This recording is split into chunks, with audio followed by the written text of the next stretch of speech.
Bonjour, aujourd'hui je vais vous présenter le biomimétisme. Tout d'abord, le biomimétisme, c'est quoi? Littéralement, biomimétisme signifie imiter le vivant. C'est une pratique scientifique qui consiste à s'inspirer des solutions naturelles pour en transposer les principes et les processus en matière d'ingénierie humaine. On appelle aussi cette pratique bio-inspiration ou écomimétisme. Les processus de conception biomimétique font apparaître 3 niveaux d'imitation possibles. Le niveau de l'organisme, le comportement et l'écosystème. À l'intérieur de chacun de ces 3 niveaux, 5 dimensions supplémentaires d'imitation existent. Grossièrement, cela s'apparente à en quoi c'est fait, les matériaux, comment c'est fait, la construction, comment ça travaille, le processus, qu'est-ce que ça fait, la fonction, et enfin, à quoi ça ressemble, la forme. Ce sont principalement les plantes et les animaux qui sont observés dans cette pratique. Pour comprendre le biomimétisme, il faut d'abord prendre du recul sur l'état de la planète, car avec près de 3,8 milliards d'années d'évolution et d'adaptation, la nature doit être considérée comme le meilleur laboratoire de recherche et développement qui existe. Prenons un exemple, même planète, été 2003, un article intitulé Caractéristiques de fibre optique dans une éponge de verre est publié dans la célèbre revue scientifique Nature. Des biologistes et des ingénieurs travaillent ensemble et s'émerveillent devant les propriétés optiques du squelette de verre d'Euplecta, une éponge des grands fonds.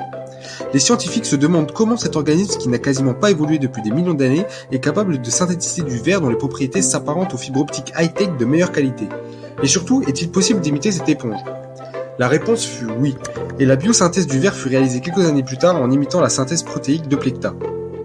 Étrange moment où les ingénieurs d'une industrie high-tech apprennent d'un organisme vieux de plusieurs millions d'années.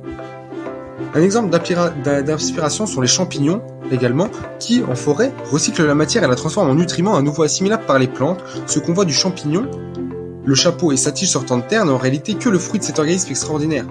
Car c'est dans les sols qu'il s'étend sous forme d'un réseau gigantesque appelé mycélium et constitué de filaments microscopiques souvent de couleur blanchâtre, les ifs.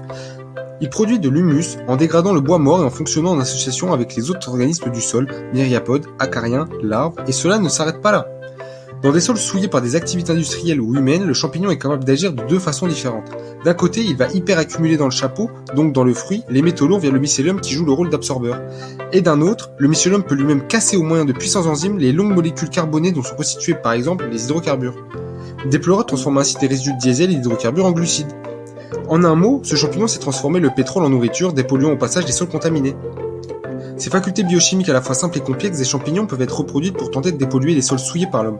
C'est ce qu'on appelle la mycorremédiation. Le groupe de construction Eiffage a testé cette technique lors de la réalisation d'un écoquartier à Marseille sur les terrains d'une ancienne usine à gaz polluée par des hydrocarbures lourds. C'est une démarche biomimétique. Grâce à leurs propriétés extraordinaires, nous pouvons envisager des biomatériaux. Certains sont déjà fabriqués et remplacent nos fibres et matériaux synthétiques. Et pourquoi ne pas réfléchir également à des processus collaboratifs inédits, inspirés du mycélium qui permet à des arbres d'espèces différentes d'échanger et de communiquer entre eux.